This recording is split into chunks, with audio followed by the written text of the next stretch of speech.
Prime Minister Boris Johnson, distinguished delegates, media के हमारे साथी, नमस्कार। सबसे पहले मैं प्रधानमंत्री बोरिस जॉनसन और उनके डेलीगेशन का भारत में हार्दिक स्वागत करता हूं। प्रधानमंत्री के रूप में भले ही यह उनकी पहली भारत यात्रा है, लेकिन एक पुराने मित्र के रूप में वे भारत को बहुत अच्छे से जानते हैं, समझते हैं। पिछले कई वर्षों से भारत और यूके के संबंधों को मजबूत करने में प्रधानमंत्री जॉनसन की बहुत महत्वपूर्ण भूमिका रही है।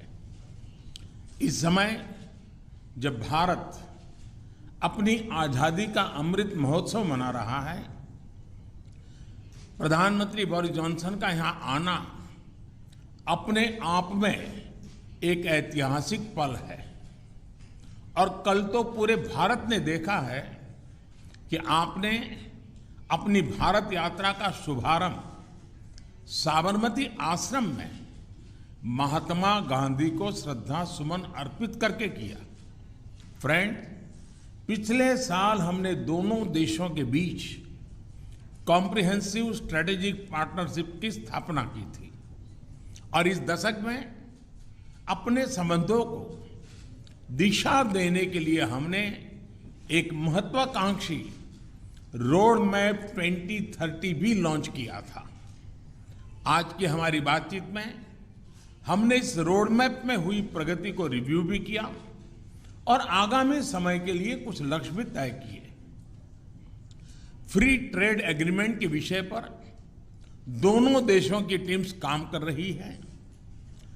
बातचीत में अच्छी प्रगति हो रही है और हमने इस साल के अंत तक एफटीए के समापन की दिशा में पूरा प्रयास करने का निर्णय लिया है। पिछले कुछ महीनों में भारत ने यूएई और ऑस्ट्रेलिया के साथ फ्री ट्रेड एग्रीमेंट का समापन किया है।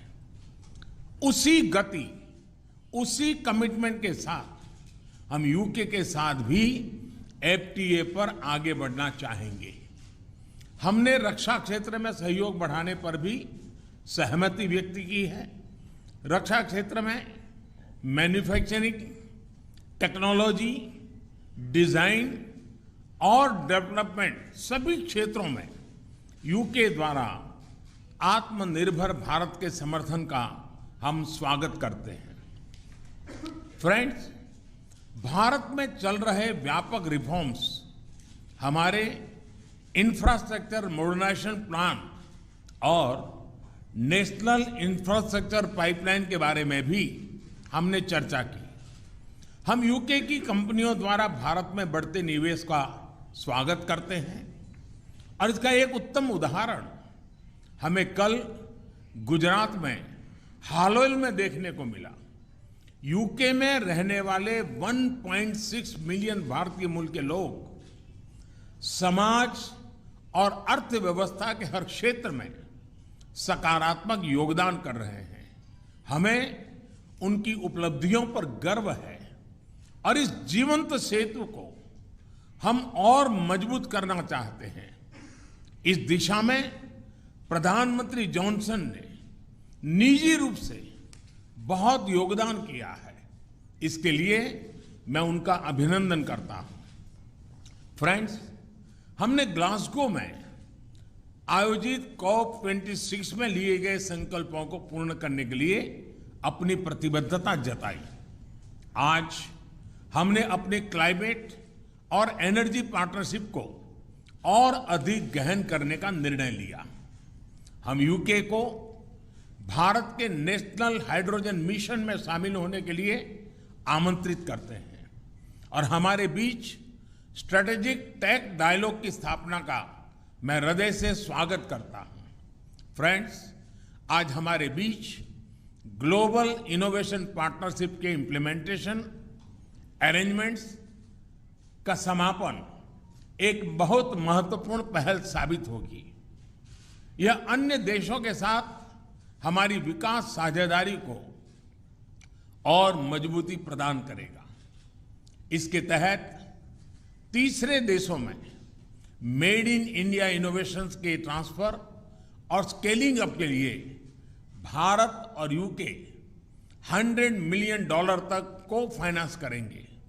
इनसे सस्टेनेबल डेवलपमेंट गोल्स की प्राप्ति में और क्लाइमेट चेंज से निपटने के प्रयासों में भी मदद मिलेगी। ये हमारे स्टार्टअप्स और एमएसएमई सेक्टर के नए मार्केट्स तलाशने और अपने इनोवेशंस को ग्लोबल करने में बहुत उपयोगी सिद्ध होगा। फ्रेंड्स, हमने क्षेत्रीय और वैश्विक स्तर पर हो रहे अनेक डेवलपमेंट्स पर भी चर्चा की। एक free, open, inclusive and rule based order पर आधारित इंडो पैसिफिक क्षेत्र बनाए रखने पर हमने जोर दिया। इंडो पैसिफिक ओशन इनिशिएटिव से जुड़ने के यूके के निर्णय का भारत स्वागत करता है। हमने यूक्रेन में तुरंत युद्ध विराम और समस्या के समाधान के लिए डायलॉग और डिप्लोमेसी पर बल दिया। हमने सभी देशों की क्षेत्रीय अखंडता और संप्रभुता के सम्मान का महत्व भी दोहराया। हमने एक पीसफुल, स्टेबल और सिक्योर अफगानिस्तान और एक इंक्लूसिव और रिप्रेजेंटेटिव गवर्नमेंट के लिए अपना समर्थन दोहराया। यह आवश्यक है कि अफगान भूमि का प्रयोग अन्य देशों में आतंकवाद फैलाने के लिए नहीं होना चाहिए। एक्सेलेंसी, आपने हमेशा भारत और यूके के संबंधों को मजबूत करने के लिए विशेष प्रयास किए हैं। इसके लिए हम आपका अभिनंदन करते हैं। एक बार फिर आपका और आपके प्रतिनिधिमंडल का भारत में हार्दिक स्वागत है।